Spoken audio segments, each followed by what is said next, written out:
The morning light crept through the blinds of Min's small apartment in Ho Chi Minh City, painting thin lines across her kitchen table. She stirred her coffee absent-mindedly, scrolling through her phone as the familiar hum of traffic echoed outside. The news app was quiet, nothing out of the ordinary, at least for now, but something felt different, almost electric, like the air before a storm. Min had worked at Vietcombank for 7 years, and she had heard countless rumors about a possible revaluation of the Vietnamese Dong.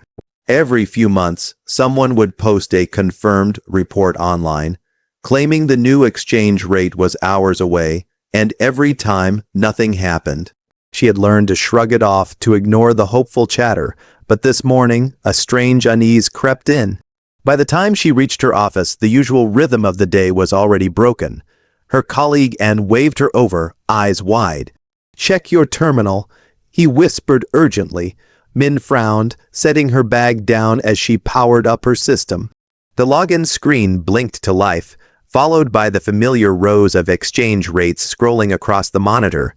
She froze, something wasn't right. The line showing the Vietnamese Dong to U.S. dollar rate, normally fixed and unchanging, was flickering. The numbers shifting rapidly as if the system itself couldn't keep up.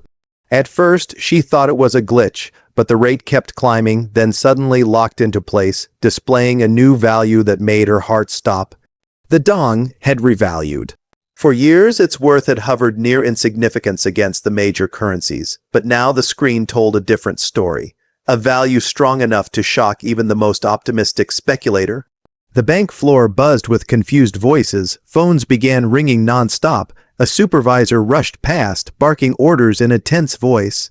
"Is this official?" Min asked, barely recognizing her own voice, and just shook his head. "Head office hasn't said a word, but look, the feed's live. This isn't a test." She refreshed her system again. The same rate appeared, solid and unmoving. Her phone vibrated with incoming messages, friends, clients, even strangers who knew she worked at a bank. "Is it true?" they all asked. "Is this really happening?" Across the city, people were beginning to notice. Currency exchange offices were suddenly flooded. ATM displayed temporary errors. On social media, screenshots of the new rate spread like wildfire. Hashtags in Vietnamese and English trended simultaneously, echoing disbelief and exhilaration. Min's hands trembled slightly as she texted her brother, who lived in California, "Something's happening with the Dong, check the rate." Minutes later, his reply came back in all caps. "I see, IT, it's real. Min, you were right." She exhaled slowly, staring at the screen, her mind racing. She had studied economics in university, dreaming that one day Vietnam's currency would gain the recognition it deserved. The country had grown rapidly in the past decade, transforming from a war-scarred nation into a manufacturing powerhouse. Foreign investors had poured in, tech hubs were emerging, and tourism was booming. Yet, despite all this progress, the currency remained undervalued, trapped under layers of global skepticism. Now, in one moment, everything had changed. By noon, international media had picked up the story. Bloomberg, Reuters, and CNBC ran breaking headlines, all asking the same question. Asterisk, what caused Vietnam's sudden revaluation? Asterisk, some speculated it was a coordinated move with major global banks. Others claimed it was tied to a broader financial restructuring in Asia. A few even whispered about secret meetings involving IMF officials. Min knew none of that mattered right now. What mattered was the disbelief on every face around her, the look people had when history quietly shifts beneath their feet. She could hear the branch manager on the phone with the central office, his tone alternating between disbelief and panic. "We need official confirmation," he repeated. "People are lining up outside." And indeed, through the glass doors of the bank, a small crowd was forming, customers clutching cash, desperate for answers. Some were smiling, others were anxious. No one wanted to miss the moment. Min was called to help handle the surge. Her task was to verify balances, confirm rates, and answer questions she didn't yet have answers to. Each time a client asked, "Is it permanent?" she hesitated. "We're still waiting for the official statement," she said, even though she could see the truth in the system. This wasn't a glitch. It was deliberate and it was spreading. News notifications flooded her phone. Asterisk U.S. Banks now showing updated VND rates. Asterisk European exchanges confirm new live values. Asterisk the financial world was spinning, and for the first time in decades, Vietnam was at the center. At lunchtime, Min stepped outside for air. The sun was bright, the street loud with chatter and excitement. Street vendors were already raising prices half, joking that the dong's finally worth something. Groups of young people huddled around phones watching live news streams. Older men spoke in proud, trembling voices about how long they had waited for this day. Min sat on a nearby bench, watching it all unfold. She felt pride swelling in her chest, mixed with uncertainty. Her phone buzzed again. It was her brother calling this time. "I can't believe it," he said breathlessly. "Do you understand what this means? Everyone here is talking about it. People who bought Dong years ago are millionaires now." "I know," Min replied quietly, "but it feels surreal, like a dream we're afraid to wake up from. You always said it would happen. Vietnam's been ready for this. Maybe the world finally noticed." She smiled faintly. Maybe. By the time she returned to the office, the bank's higher-ups had finally released a statement confirming what the markets had already accepted. The revaluation was official. They explained it as part of a long, bland economic adjustment reflecting the nation's growth, stability, and new role in global trade. Employees were told to remain calm, follow procedure, and assist customers with updated conversions. Inside the branch, a kind of nervous celebration had taken hold. Some clapped, others cried, and whispered, "We're witnessing history," and Min could only nod. That night, after the chaos had settled, she walked home through the crowded streets. Everywhere she looked, people were talking about the same thing: the new exchange rate. Street cafes were packed with laughter and debate, news anchors' voices drifted from open windows, and fireworks burst unexpectedly in the distance, set off by someone too excited to care about permission. Min reached her apartment, kicked off her shoes, and sat by the window with her phone still in hand. She opened the banking app one last time, watching the numbers glow against the dark city skyline. The dong, her country's humble, often dismissed currency, now stood tall among giants. Her brother texted again before midnight. "You realize this changes everything, right?" Min smiled, typing back, "Yes, for all of us." As she looked out over the city, lights flickering like stars, she felt something she hadn't felt in years: absolute, unshakable hope. The kind that comes when history finally catches up to the dreams of its people. And in that quiet moment, beneath the hum of a reborn city, she whispered to herself, "It's real this time." In Washington, D.C., the corridors of the U.S. Treasury building were unusually tense. Monitors lined the walls of the Global Finance Command Center, and every screen showed one thing: the Vietnamese Dong's new valuation flashing across tickers in real time. The sudden shift had sent ripples through global markets. Analysts, economists, and advisors scrambled to interpret the move, poring over data, comparing currency flows, and calling counterparts across the Pacific. No one had expected Vietnam to make such a bold financial move without leaks, without warning, and without hesitation. John Rivera, a senior analyst at the Treasury's Asian Economic Division, leaned forward in disbelief. "It's not a glitch," he muttered. "They actually did it." His assistant looked up from her tablet. "The IMF hasn't issued a statement. Neither has the World Bank. Are we sure this isn't a coordinated release?" Rivera shook his head slowly. "It's coordinated, all right, but not by the usual players. Look at the data flow. Vietnam Central Bank cleared their currency networks with several major U.S. and EU banks before this went public. They've been setting this up for months." Within minutes, conference calls ignited between Washington, London, Tokyo, and Hanoi. Representatives from Chase, HSBC, and Standard Chartered confirmed the same thing. Their systems were reflecting a *** new live exchange rate *** for the Vietnamese Dong. The revaluation was active. It was no longer rumor. It was policy. The financial news networks caught on instantly. CNBC cut into regular programming with the headline in bold. Asterisk asterisk Vietnamese Dong revaluation confirmed, global markets react. Asterisk asterisk anchors spoke quickly, trying to sound informed, while analysts speculated breathlessly about the implications. The Vietnamese economy had been one of Southeast Asia's rising stars, but this was beyond anyone's imagination. At Chase Bank's international currency desk in New York, the trading floor was pure chaos. Rows of traders were glued to their screens, watching real-time conversions as clients rushed to execute transactions. The head of international operations, Lisa Chan, stood near the center aisle, headset on, voice sharp and controlled. "Yes, the new rate is live. Yes, we are processing at that value. No, this is not a test." Each call she answered was followed by another, faster than she could take a breath. She turned to her assistant. "Run across, check with Treasury and make sure our rate feed matches Bloomberg's." "It does," he said, eyes wide. "And get this, major Asian exchanges are holding steady. No crash, no panic. It's like they were expecting it." Chan frowned, more intrigued than alarmed. Then, this wasn't spontaneous. Someone planned this meticulously. Meanwhile, social media was ablaze. Screenshots of currency conversion apps flooded X, formerly Twitter, Instagram, and TikTok. Influencers who had long promoted RV investing were posting celebratory videos claiming vindication after years of being dismissed. Hashtags like #VND Revaluation and #Vietnamese Dong Live trended globally. Reddit threads with titles like asterisk, "It's finally happening." Asterisk surged with comments from users showing massive jumps in account balances.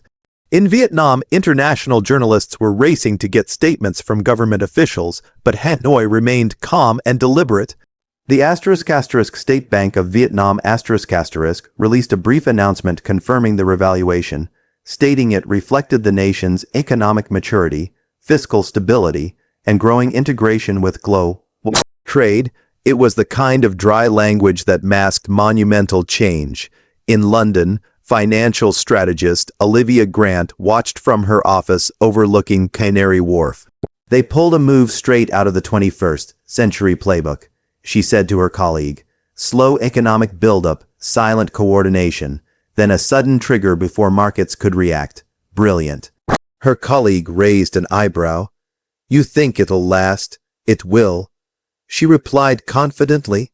Vietnam's fundamentals have been strong for years. Low debt, high exports, steady FDI inflows. This wasn't desperation, it was strategy. Back in Washington, Rivera's phone rang again. It was the Undersecretary of International Affairs. "John, get me projections. We need to know how this affects regional trade and our currency holdings by morning." "Yes, sir," Rivera said, typing furiously. "But if I may, this isn't just about Vietnam. This could trigger a chain reaction. Other emerging markets might follow suit. Then let's make sure we're not caught off guard twice in 1 week." The call ended, and Rivera sat back, rubbing his temples. He knew this was bigger than anyone had yet realized. If the Vietnamese Dong could surge overnight without causing global instability, it would set a precedent, one that could redefine how smaller economies asserted themselves against the giants. At Chase Bank, the situation reached a fever pitch. Screens displayed unprecedented spikes in trading volume. Some clients were jubilant, others panicked. One elderly man from Texas called in, his voice trembling with emotion. "I bought Dong 15 years ago as a joke. Are you telling me it's finally worth something?" Lisa Chan smiled softly, exhausted but impressed. "Yes, sir, it's worth a lot now." The man began to cry. "My wife always said it was a waste of money." Chan laughed under her breath. "Well, you can tell her she was wrong." As the evening progressed, major financial outlets confirmed the numbers were holding. The Vietnamese Dong had officially stabilized at its new rate, showing no signs of rollback. Economic think tanks began releasing analyses, and YouTube financial commentators went live with titles like asterisk, "VND revaluation is real, what's next for global currencies?"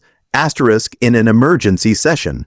The Asian Development Bank praised Vietnam's measured and visionary approach, while the IMF issued a carefully worded statement acknowledging the unexpected but constructive recalibration. In other words, they were caught off guard but impressed.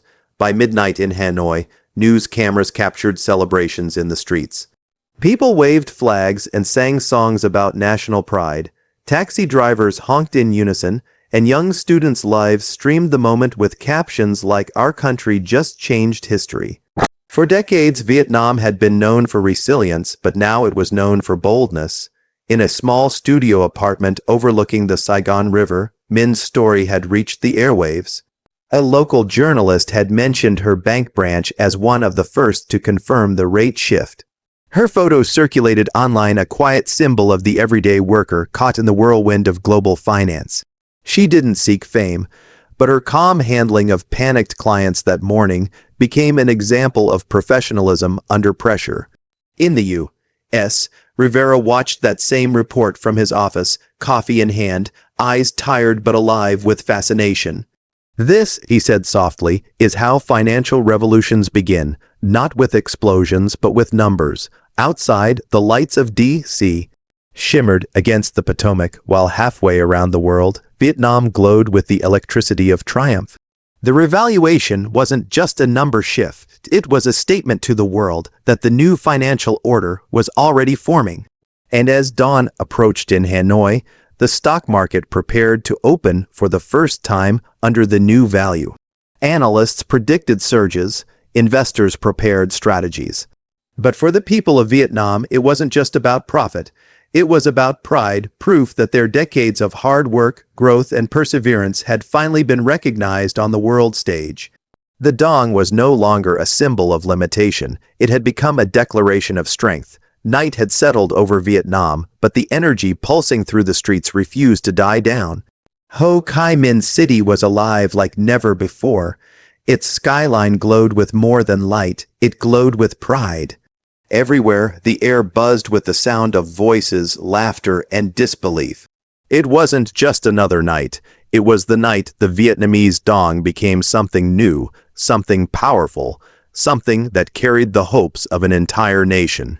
Min stood outside her apartment building, her phone in hand, staring at the endless stream of notifications lighting up her screen. The revaluation had gone global. Every news outlet, every financial blog, every trading app in the world was talking about Vietnam.